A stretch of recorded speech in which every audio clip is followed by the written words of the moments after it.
You're 7 years old in 18th century Kyoto when a strange woman visits your family home. She examines your face like you're a prize melon at the market, turns your hands over, checks your ears. Weird flex, but okay. Next thing you know, your parents are accepting money and you're being whisked away in a fancy palanquin. Congratulations, you've been hand-selected for the most exclusive girls' club in Japan. Too bad no one asked if you wanted to join. First night and you're already missing home when the door slides open. In walks the most stunning creature you've ever seen. White face, red lips, hair styled higher than your family's entire house. She smells like flowers and moves like water. A real-life geisha. You're starstruck. Until she notices you staring. Fetch my tea, you little rat. Dream. Made reality. Day 1 and you're already learning the pecking order. You rank somewhere between the house cat and yesterday's rice. While other 7-year-olds play with dolls, you're learning how to kneel for hours without your legs falling off. Fun childhood, right? The house mother corrects you when you call the women geisha. In Kyoto, we are geiko. Tokyo has geisha. Learn the difference or scrub floors forever. Geography lesson complete. 4 months in and you've mastered the fine art of walking silently, breathing invisibly and disappearing instantly. You've been smacked with a fan 17 times for various crimes, like existing too loudly and blinking incorrectly. One evening, the house mother orders you to serve tea to an important guest. Your hands shake so hard, you're basically creating waves in the teacup. Don't spill. Don't spill. You manage to set it down without a disaster. Then, without thinking, you turn the cup so its design faces the guest. Exactly like you've seen the geiko do. The house mother raises an eyebrow. The senior geiko actually looks at you. Not through you, but at you. The girl has potential, she says. 3 words, that's it. But suddenly you're floating. Someone noticed. Someone approved. For the first time, you're not just a servant, but a student of something ancient and exclusive. You still sleep on a threadbare futon in the corner, though. Let's not get carried away with the optimism. 3 years in, and your back has permanently curved into the perfect bowing shape. Evolution has nothing on geisha training. Morning routine, wake before the sun, stretch your legs until they score in.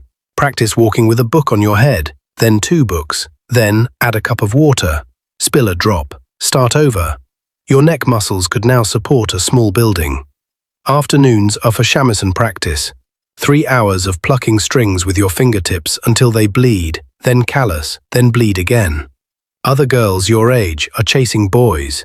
You're chasing perfect pitch and losing fingernails in the process. The music teacher smacks your hand with a bamboo stick. She's 80 years old, but has the aim of an archer. You're basically playing musical dodgeball with your fingers as the ball.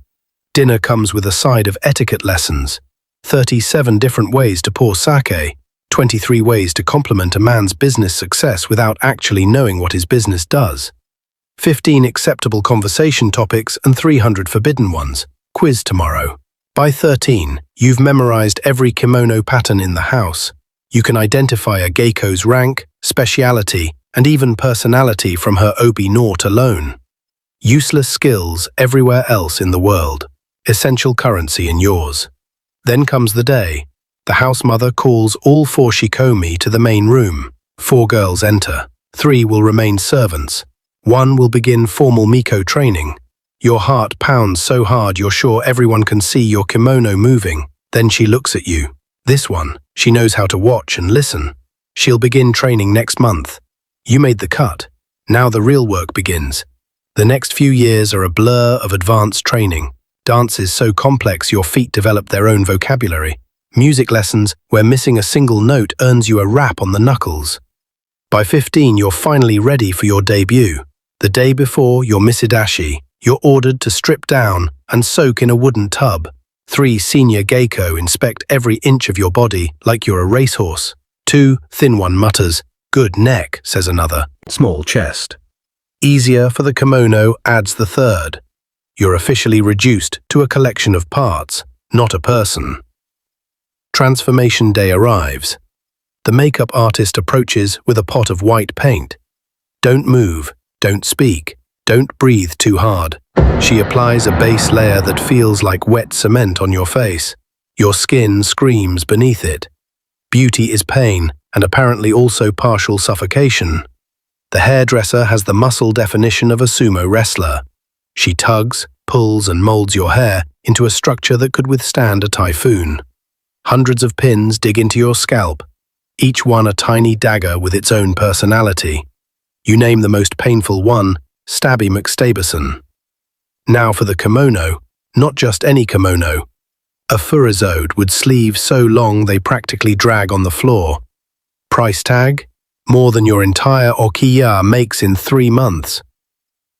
Final touches. 6-inch wooden sandals to transform walking into an extreme balancing act. You're now a walking, talking national treasure. Unlike the senior geiko who wear wigs, your elaborate hairstyle is your actual hair, which explains why you'll sleep on that wooden neck block for the next few years. Beauty is pain, sleep is optional. Also, you kind of need to pee, but that's not happening until the evening. Your Won-san guides you to your first tea house. Remember, she whispers, you're not selling your body, you're selling access to a fantasy. The fantasy, the beauty and art still matter in this world. First customer interaction, a wealthy merchant, sake, red in face. You pour his drink exactly as practiced. He compliments your innocent beauty. Your Won-san laughs at exactly the right moment, drawing his attention away. Lesson 1. Redirection is your best defense. A handsome young patron requests you specifically at his business gathering. Your heart does a little flip, betraying your professional cool. Your Won-san notices immediately after the party. Her advice is blunt. Hearts are terrible investments in our business. Admiration is currency. Attachment is debt. Cold, but she's not wrong. At 17, you're given your first solo dance performance at a major festival. Your stomach performs its own interpretive dance routine of pure terror. The shamisen begins. Your fan becomes an extension of your arm. Your body tells a story of seasons changing, love found and lost. The final note hangs in the air. Silence. Then thunderous applause. A famous poet approaches. For a moment, he says, I forgot you were human. You became the wind, the rain, the very spirit of the dance. For the first time, you understand, you're not just learning the art, you are becoming the art itself. 2 years as a Michael, and you've mastered the art of the double life. Public you, a floating vision of grace who never sweats, never tires, never needs to pee. Private you, class on your futon at 3 a.m. Makeup still half on. Too exhausted to care that your hairpins are stabbing your dreams. Your okiya keeps a ledger thicker than your arms. Every silk sock, every hair ornament, every shamisen lesson, all tracked down to the last coin. Your debt resembles the national treasury. You once made the mistake of asking how long until you're debt-free.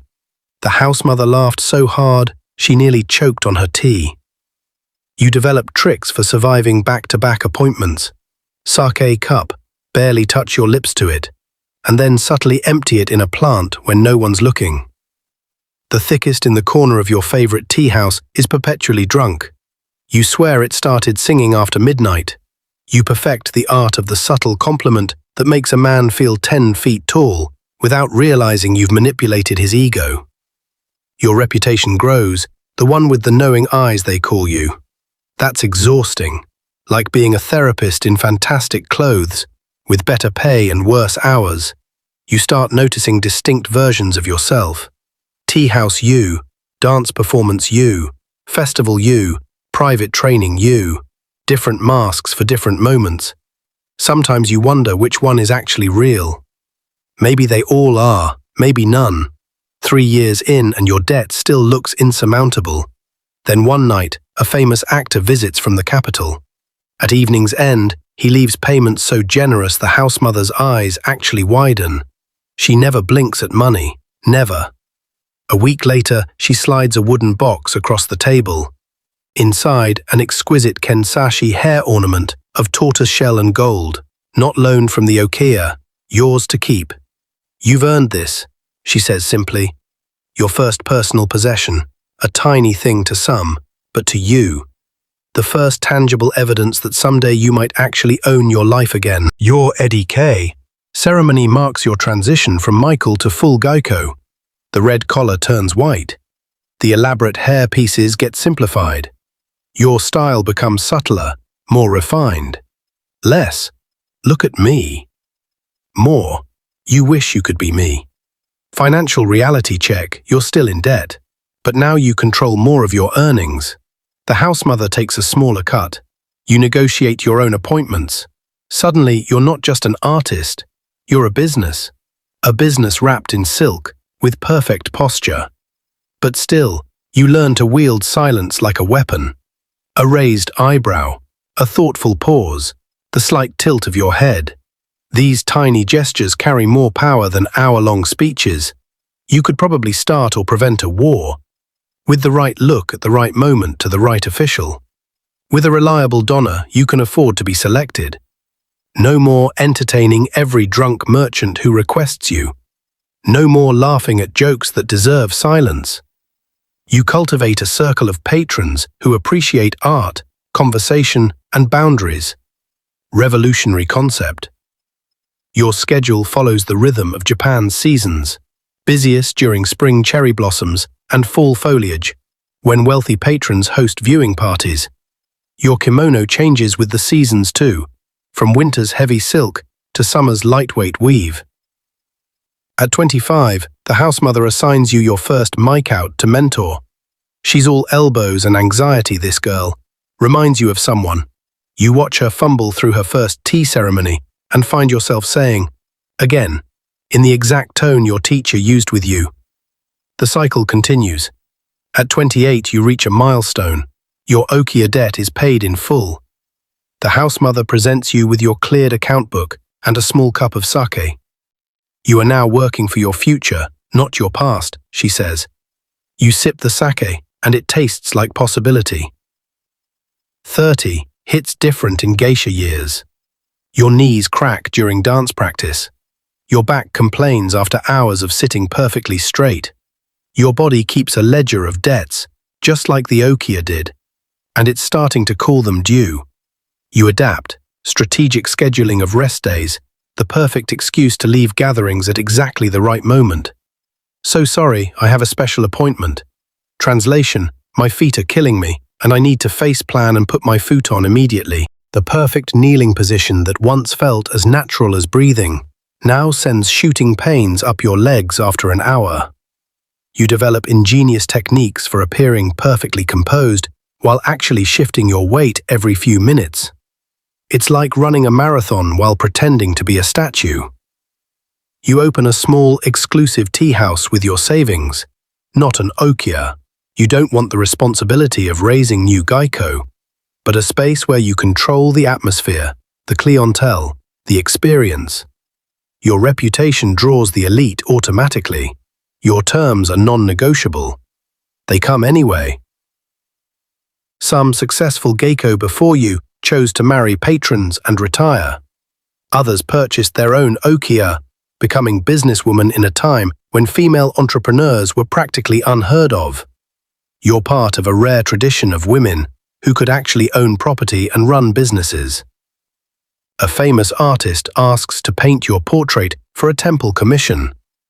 When he reveals the finished work, you're startled to see yourself immortalized alongside images of ancient poetry, sumo, and imperial court traditions.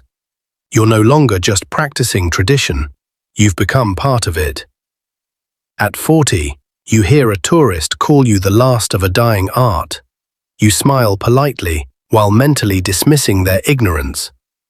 Looking at your students, at the packed schedule of your tea house, at the continued demand for what only Geico can provide, you know better. What began as an unexpected life sentence has transformed into a consciously chosen path. One evening, sitting in your private room after the last client has left, you trace the faint laugh lines hidden beneath your white makeup. You think about the terrified 7-year-old who entered the okiya all those years ago. At 40, Tourists snap photos of you like you're an endangered species. Little do they know, even in modern Japan, young women still choose this path. Fewer than in your day, true, but the art continues. You're not a relic. You're a link in an unbroken chain. "We did all right," you whispered to her across time. In a world racing endlessly forward, you've become a living bridge to something timeless. And that's worth every cracking knee, every early morning, and every perfect bow along the way.